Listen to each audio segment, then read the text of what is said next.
get her groceries there, and I always thought it was kind of strange that when they bought stuff, they put it on a book.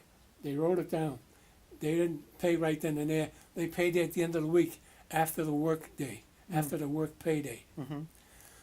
Across the street from that, on the other corner of Daniel and Derby Street, was Mishlivy's Market. They used to deal where the bunghole, Pig's Eye is now. They used to deal in a lot of meat. Mm-hmm. And they used to do all the meat cutting in there. And one of the sons from that family became a doctor, Dr. Mishlivy, up on Lafayette Street.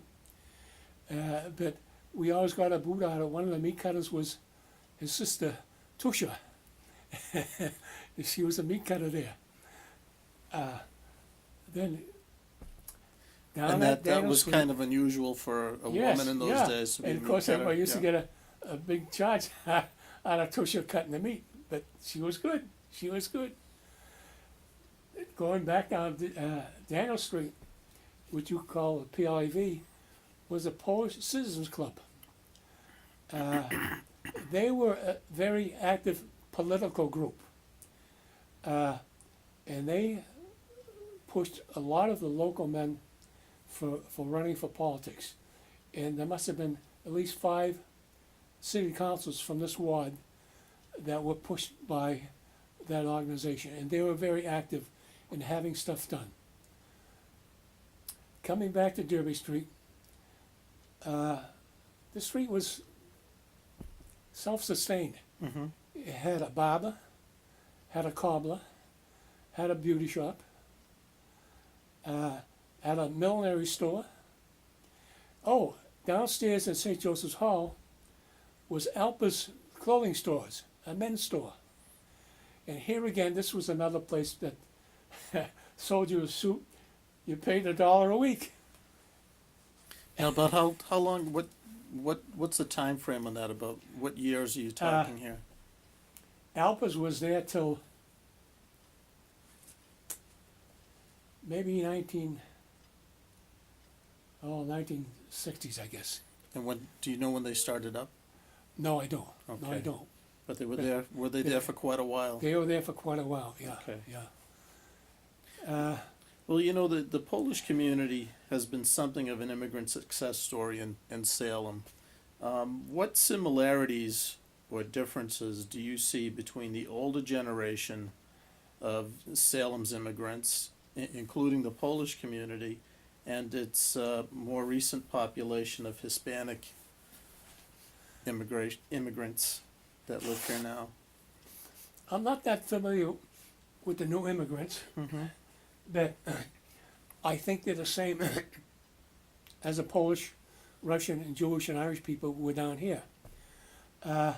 They cling together in their own neighborhood. Mm-hmm. They have their own activities. They have their own type of stores for the stuff they need that they're used to.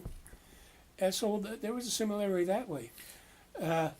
One of the things is that down there, they're living in more modern buildings than the people down here on Jerry Street did. They're living in houses built by the Pequot Mills for the workers. Mm-hmm. So they have a step up already on the people that live down here in these older houses. Why do you think that the different ethnic communities, and you probably can only talk about your particular community, have stayed in their areas here in Salem? Well, you say that, but I saw a degeneration of Polish families in the neighborhood. Mm-hmm. Sometimes when I take my walks, I'll walk up and down the side streets, and I can think of the people who lived there, the kids I knew that lived in these houses. Their families are gone.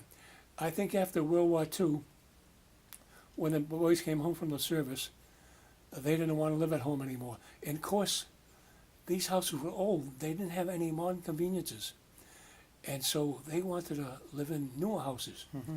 And that's just what they did when they got married. They moved to the outskirts. Like I say, I was putting up houses in Danvers and Middleton, And these are all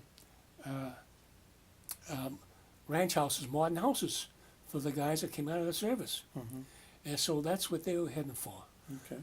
And it loosened up the activities up and down the street. They can see there are very few active Polish groups on the street. Okay.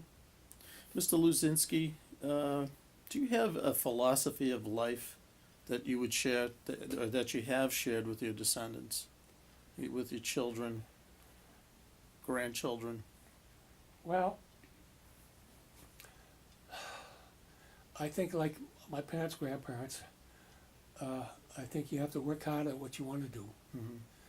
and choose your vocation and stick to it. Mhm.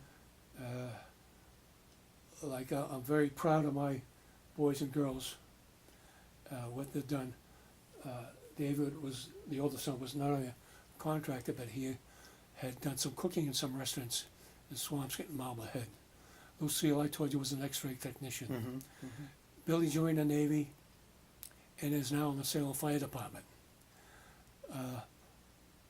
Paul works for the college.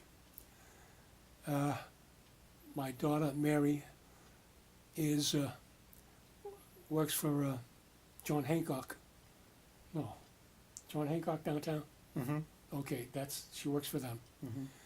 Has a good job, and all of them more or less own their own homes. Mhm.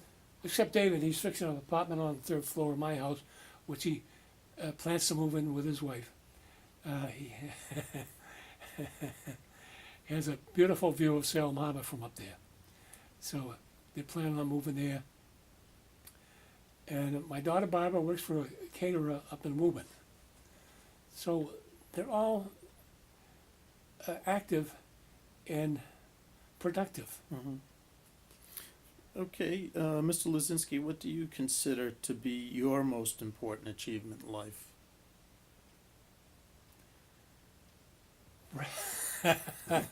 Probably bring up the family that nobody wound in jail. Okay. But I have been very active with the veterans groups, with the Polish and the American veterans and the VFW. Mhm. And I take some pride in having been a producer of the Veterans Memorial at the Common, Salem Common, the World War II Memorial. And a friend of mine, we were active in the groups. He called my attention. He said, "Ed, you know, there's no monument to the World War II vets." And I was thinking about that. And before I could do anything with him, he passed away. I says, "Well, I'm going to do something in Boley's name." So I got active and I got the group to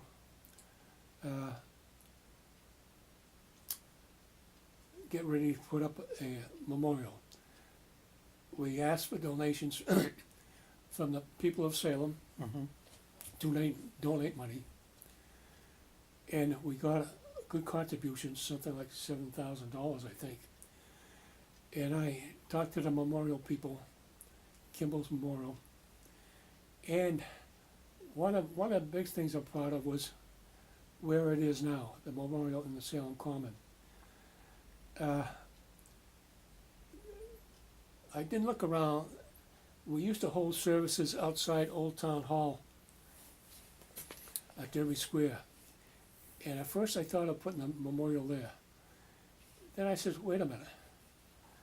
How about putting it in a common where everybody can see it? Mhm. Mhm. And so I had to write to the Adjutant General of the Commonwealth of Massachusetts because that is still defined as a training ground.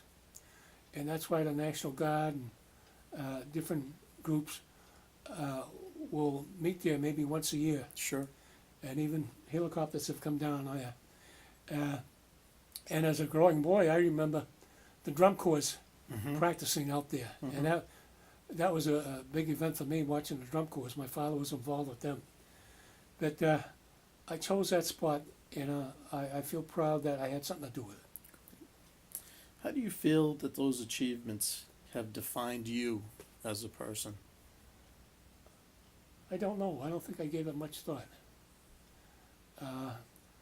had several positions in the veterans groups. Before I moved to Salem, I was belonged to the VFW post in Middleton, Mhm. and out of there I got elected district commander for Essex County District 10, which includes most of the posts in Essex County here. Mhm. Then, when I moved to Salem, I transferred to the Salem Post. And at one time, they were meeting up on Church Street over the Lyceum Restaurant. And then St. Anthony's building became available. Here again, another Polish group breaking up. And the boys thought they would like to buy it. And so they bought St. Anthony's in 1972. I was involved in it as treasurer for a couple of years. Then I was elected commander. So I was commander there. And then at the PRV, I was also elected commander there, and state commander of the Polish Legion of American Veterans. Then above that all, when we made that dedication, I was Salem Veterans Council commander. So I have all those hats to lean on, and I'm proud of all of them. But getting back to another building being lost, St. Anthony's was an active group. As this was this building was active to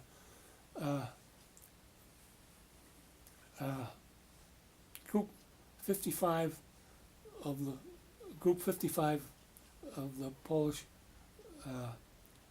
Eagles, and everybody used to call this place, referred to as the Three Nickels, was Group 55. My mother used to go dancing up here in the hall, Mhm. and when the group was still active, Fridays they still used to do the baking. They used to bake the Polish breads, the punchki, the kruszczyki. And so from the Gables we used to come over and get our fill of Polish goodies. Very good. Well, I just want to thank you very much, Mr. Luzinski. Those are all the questions I have for you, and I really enjoyed sitting here and having a chat with you. Okay? Thank you. You're entirely welcome.